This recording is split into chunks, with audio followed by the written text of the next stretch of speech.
Let's go ahead and cover skills for Jinwoo. Since they are a very complicated topic, you want to make sure using the right skills to get the breaks off, the damage you need, and also get that bonus utility. I'll also be covering runes as well, so you know how to get runes, how to craft them, and how to get up to that legendary mark. First off, let's cover runes so I can show you what that's all about. Also, if you want some free rewards, don't forget to support us on Solo Leveling Arise's creator page. It's a new feature that gives anyone that supports a bunch of bonuses on top of the free rewards you get for supporting. Once we get more supporters in, I'm able to give out codes to the viewers, so please make sure you don't sleep on that. I want to give out as much as I can to everyone watching. The link to the support page will be in the comment box below. To make runes, you need these rune fragments here. That is if you are free to play. If not, you have some other options as well. You can obviously go to the shop to get the bonus fragments in there, but as you normally play the game, you can get them through red gates. You can also get them from the coin exchange in the shop as well. They will be there in bundles. Let's see that really quick. Yeah, you see it there. We can get up to 60 and another 100 over here. So these are your options if you are free to play. You get these tokens through summoning, and there's no other options here for these rune fragments unless you do go up here and start spending your hard-earned money. Now, I do want to show you what the fusion process looks like. We have 530 here. The difference between the simple fusion and fuse buttons is that with fuse, you only do it one at a time. So you saw there I got one rune here, but if you go to the simple fusion, you can do more than one at a time. We'll do all four right here. I'm going to fuse them to see what we get. We got 4 rare runes, that's a shame. You can see from the rates here, getting an epic rune is extremely rare, 2%, so don't worry. The odds are against you, you're definitely going to get a bunch of rare runes and not end up with any of these epics. Now, once you do accumulate a bunch of rare runes and you start to get dupes, you're able to fuse those rare runes and turn them into potentially an epic one. If we go to the tab here, you can see all the dupe runes I have. From this selection here, we can go ahead and attempt to make an epic rune 2 times. Let's see if we get one. It does cost 20k gold, so let's go ahead and do this. And do we get an epic rune? And no, we did not. Let's try this one more time. And just so you know, the rates start at 34%, and every single time you fail, which will be very often, you'll get 1 additional percent. So if we try it again and we fail, we'll get 1 more percent added on for a total of 40%. But let's hope we don't fail this. Come on, fusion, don't let us down. And no, we also got another rare rune. I think we can do it one more time. Oh boy, can we get it for the video? Let that YouTuber luck kick in.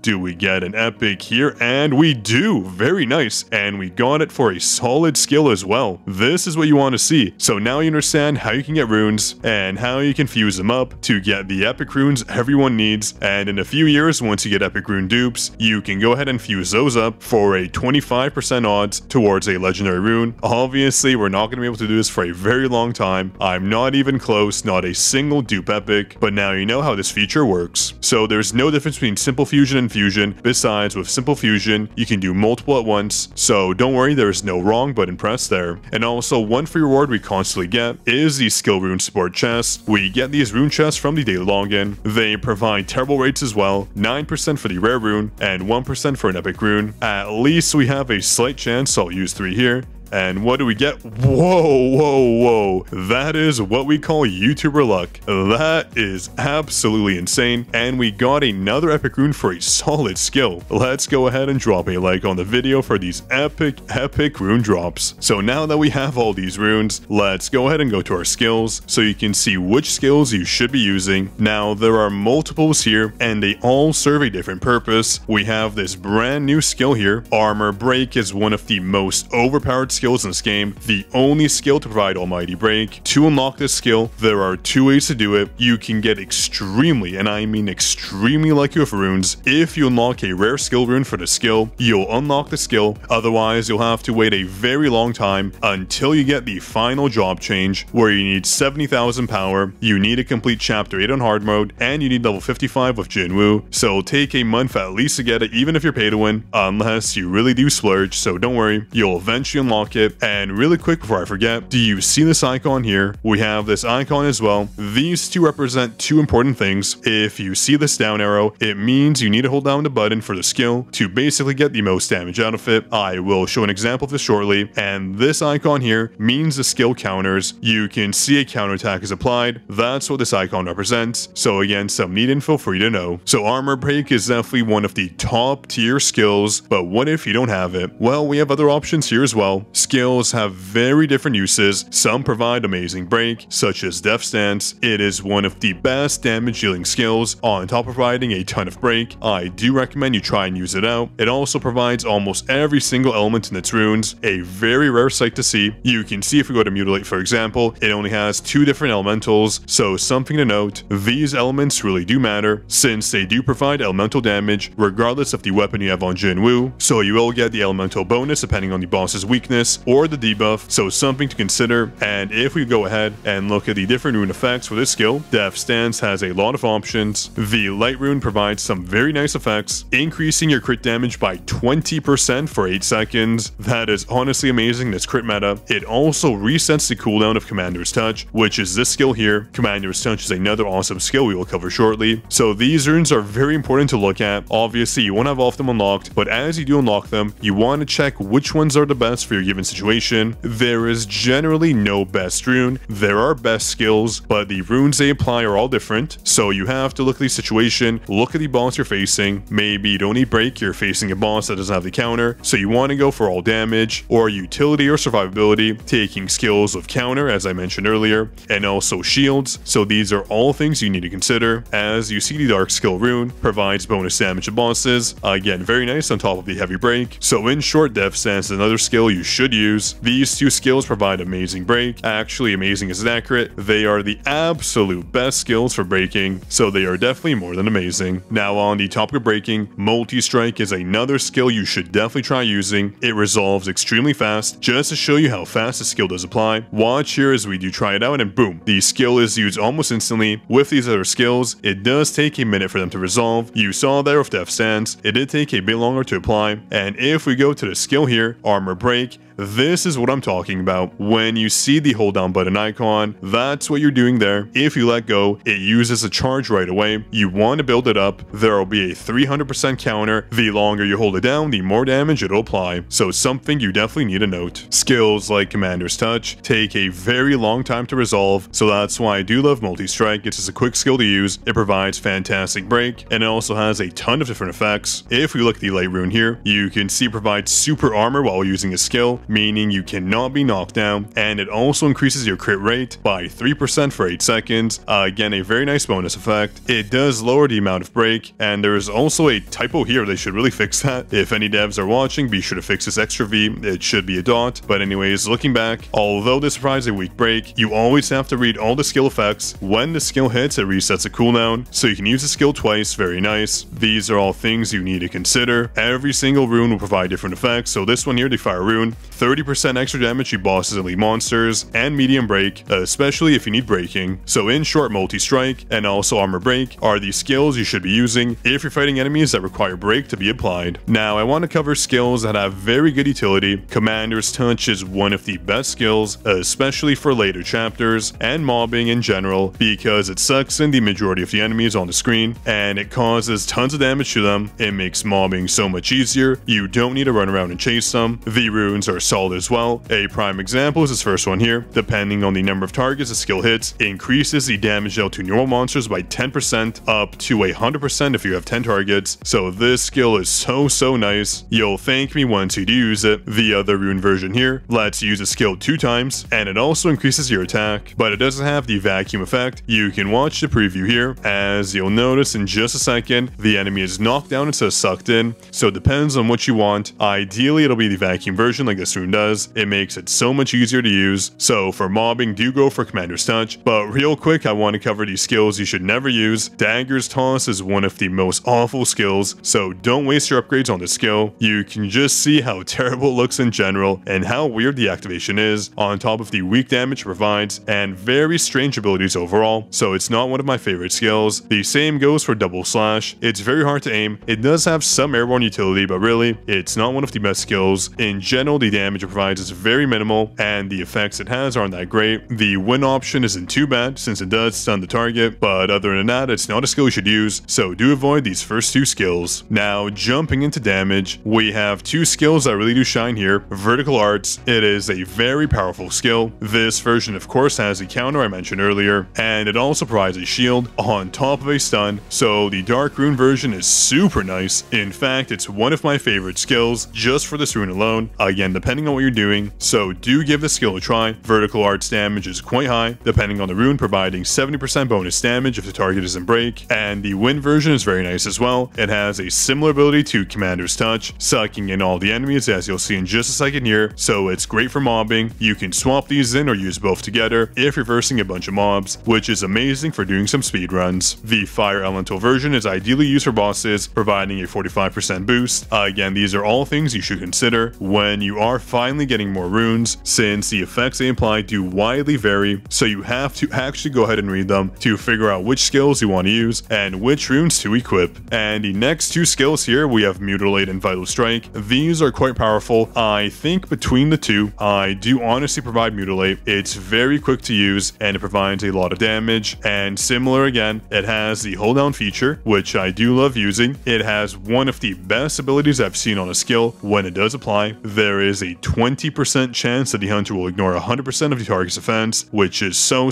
good. Again, you have to hold down the skill to get the maximum value out of it, so do note these icons when you look at skills. It also has a freeze on the water rune version, again very amazing, providing a 2-second freeze on top of this bleed-like effect, which is very powerful. 50% every 3 seconds for 30 seconds, so 500%. Very powerful. I do love this skill, so do try out Mutilate and also try out Vertical Arts, and depending on the rune you have, Vital Strike can be good as well. So for your main damage dealing skills, Mutilate is a fantastic option, same with Vertical Arts, and depending on the runes you have, Vital Strike is great as well. It is lacking elemental damage, which is why it's not necessarily my favorite, but if you're facing a boss that you don't have the element for, it has very high base damage amounts. You can see with this version here, the Hone In rune, it has an extremely high base attack and provides a 45% boost to bosses and league monsters, so a very good option. So to summarize, I want to cover which skills you shouldn't get. Ignore Double Slash and Dagger Toss. For your break skills, you want to go for Death Stance and also Armor Break, but one skill I do want to provide an honorable mention is Crushing Blow, probably my favorite skill. It is generally not recommended since it does have varying use cases, but the fact that the dark version has a counter, it deals a ton of damage, it provides a break, it provides a shield, and the counter basically acts as an additional dodge on top of stunning the enemy. So if I had to have a super biased opinion on what my favorite skill is that I would consider, you know, maybe the best skill but maybe not, is Crushing Blow, but ignoring my biased opinion. For breaks, you want to go for Death Stance and Armor Break. For multiple mobs, you want to go for Commander's Touch. For damage, we have Vertical Arts, we have Mutilate, and we also have Vital Strike. And also, don't forget Multi-Strike for breaking as well. These are all solid options. And Cutting Rush is alright. It provides general utility, providing shields and invincibility, on top of buffing your crit in multiple instances. But do remember to avoid Dagger Toss and also Double Slash. So yeah, I hope this gave you a good crash course on skills. Be sure to use these skills I mentioned. They will give you the absolute best results, at least based on my experience. If you enjoyed the video, drop a like and subscribe to the channel for more content like this. And don't forget to support us on that new creator program. It'll let me get a bunch of codes to gift to the viewers. That way everyone has a solid gaming experience. That was all I had for you today. This is Zaf signing out.